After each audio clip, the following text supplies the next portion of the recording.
Before we get to the war, let me ask you something strange. Have you ever watched two people argue about who started a fight, and you're standing right there, watching neither of them mention the thing that actually started it? Maybe a contract, maybe money, maybe someone in the back of the room they both owe a favor to. Hold that image. February 28th, 2026. The US and Israel launch nearly 900 strikes in 12 hours. Khamenei is dead. The headlines say the same thing. Trump decided. Trump gave the order. And I keep thinking, wait, do we actually believe that? Do we actually believe one man with one phone looked at the most complex geopolitical board in the world and just decided? Or, and this is what I want you to sit with for the next 10 minutes, what if Trump had no real choice at all? What if the choice was made for him years before by people whose names you've probably never heard on the news? Today, we're going to break this war down the way a mathematician would. No emotion, just players, incentives, and logic. Because once you understand the rules of the game, the illusions about who's actually deciding things start to disappear.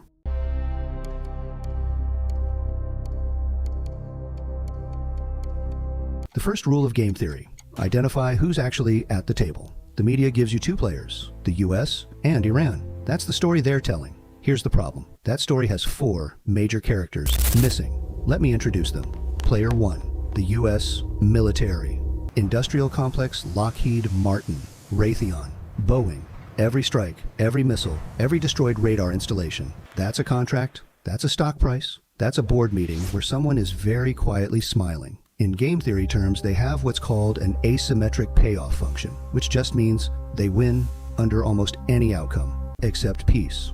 War continues, stocks climb, negotiations, stocks drop. This isn't a conspiracy theory. It's math. It's a structure of incentives, and it runs on autopilot. Player two, Israel. The agent who controls the principal game theory has a classic problem called the principal-agent dilemma.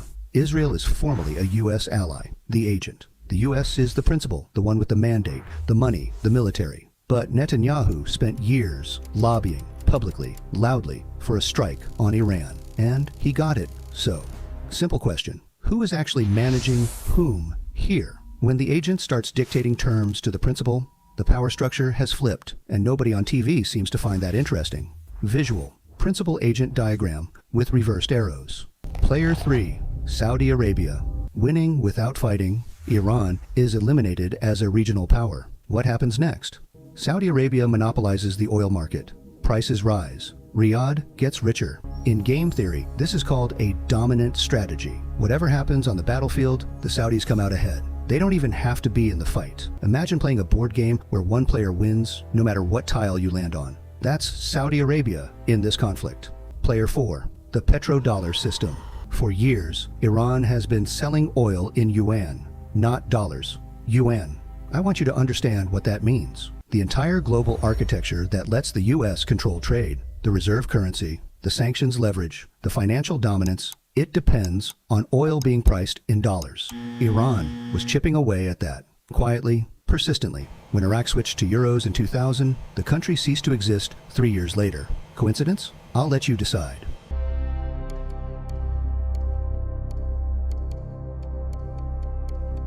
Now the question that actually keeps me up at night. Why now? Why not 5 years ago? Why not 5 years from now? Game theory gives us the answer. 3 mechanics that were running simultaneously, like 3 clocks, all set to go off at the same moment. Mechanic 1. The Thucydides Trap. Harvard political scientist Graham Allison spent years studying conflicts. He looked at 16 cases over 500 years where a rising power challenged an established hegemon. 12 out of 16 ended in war. Not because the leaders were evil, not because they wanted war, because the logic of the system pushed them there. Iran, with a nuclear program, is a rising threat. The US is the hegemon. When the gap closes to a critical point, the system doesn't ask permission. It just produces conflict, not malice. Structure, mechanic. 2. The game of chicken. You know the game. 2 cars heading straight at each other. Whoever swerves first loses face. If neither swerves, both die. Iran spent years saying, if you attack us, we close the Strait of Hormuz, 20% of the world's oil supply. They said it publicly. They said it repeatedly. That's called a commitment device. You make your threat so loud, so public, that backing down would destroy your credibility forever.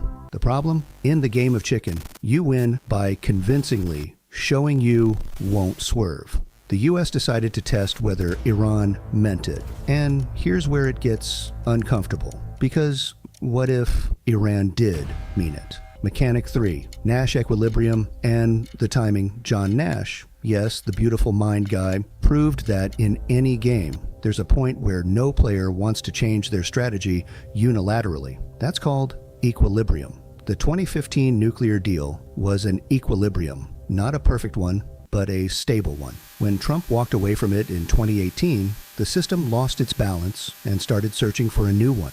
2026 isn't a random year. Iran was approaching a threshold, the moment nuclear capability becomes irreversible. After that point, a preemptive strike becomes pointless. The game changes permanently. The logic is almost unbearably cold. Strike now or never strike at all. Trump didn't invent that logic.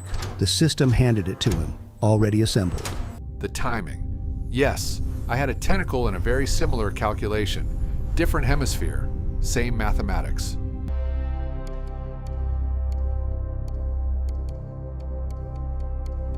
But wait, there's another layer.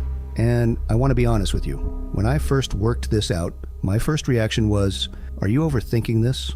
Is this not just geopolitics as usual? And then I ran the numbers on who benefits, and things got much less comfortable. China, the quiet winner. While the US pours money, weapons, and political capital into the Middle East, China is quietly consolidating positions across Central Asia, Africa, and Latin America. In game theory, this is called a non-zero-sum game with a third player. While two sides fight, the third collects the gains. Every dollar spent on Middle East operations is a dollar not spent countering Chinese infrastructure investment. China was also Iran's largest oil buyer, paying in yuan. Destroying Iran hurts Chinese energy security, but it also removes a player that was becoming dangerously independent. Beijing is watching both outcomes with great interest. Banks and the Strait of Hormuz. The Strait of Hormuz isn't just oil flowing through a narrow passage. It's insurance contracts, futures, derivatives. Every escalation jolts the markets. Goldman Sachs and JP Morgan profit from volatility. War creates volatility. This doesn't mean bankers ordered the war. It means they have no structural incentive to stop it. There's a difference. An important one, but the outcome is the same. Why? The president's name doesn't actually matter. Replace Trump with Biden. Replace Biden with anyone else. What changes? The defense industry still wants contracts. Israel still wants regional security. Saudi Arabia still wants market monopoly. Banks still want volatility. The president is the system's interface, not its architect. This is the most uncomfortable conclusion in all of game theory. You don't need a villain. You just need the right incentive structure, and it manufactures the outcome automatically. No conspiracy required, just math. Finally,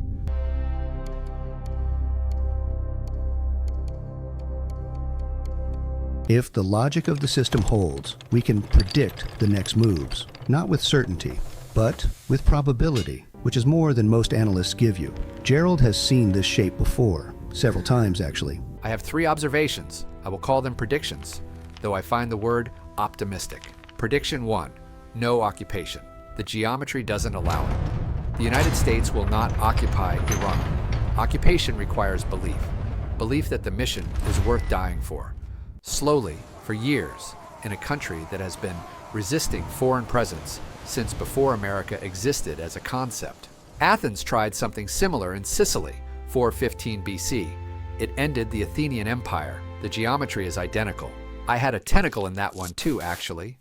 Prediction 2, Iran will not be destroyed. It will consolidate. States that have survived Genghis Khan, Alexander, and British petroleum companies tend to develop a certain institutional durability. What you will see instead, a government that looks weakened on the outside and consolidates power on the inside. This is the classic response to external pressure. It happened in 1953 after the CIA coup, in 1980 after the hostage crisis. The pattern is embarrassingly consistent, quietly, Embarrassingly, prediction 3, the dollar survives. But smaller, the dollar will survive this war, but it will be smaller afterwards. Every time the reserve currency is used as a weapon, sanctions, asset freezes, payment system exclusions, another country quietly asks, what if that weapon is pointed at us next? They don't announce it. They don't give speeches. They simply start holding less of it. This has been happening since 2014. This war accelerates it. Not a collapse, a slow, undramatic, irreversible shrinkage. Rather like an empire, come to think of it. I've made these observations before. Different names, different flags, same mathematics. Nobody listened then either.